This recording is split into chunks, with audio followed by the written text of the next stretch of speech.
Central Christian Church family and friends. I thought that since yesterday's song was When I Survey the Wondrous Cross, I would stick with that topic, and we'll talk about another old favorite hymn of the church, the Old Rugged Cross. This hymn was written in 1913, making it slightly newer than yesterday's hymn.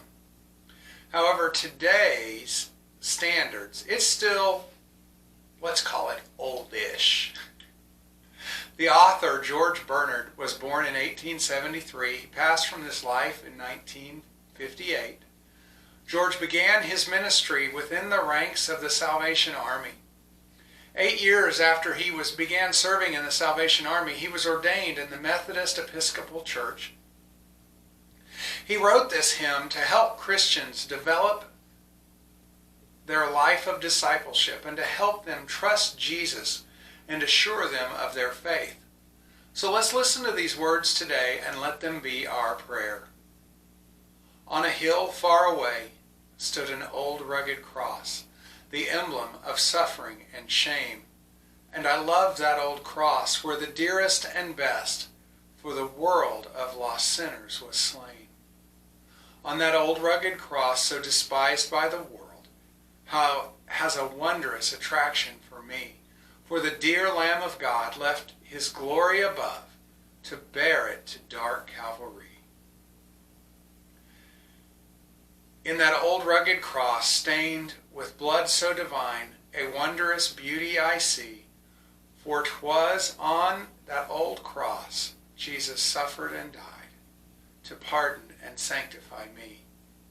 To the old rugged cross I will ever be true, its shame and reproach gladly bear.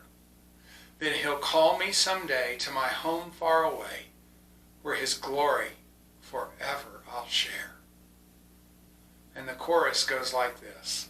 So I'll cherish the old rugged cross, till my trophies at last I lay down. I will cling to the old rugged cross, and exchange it someday for a crown. Amen.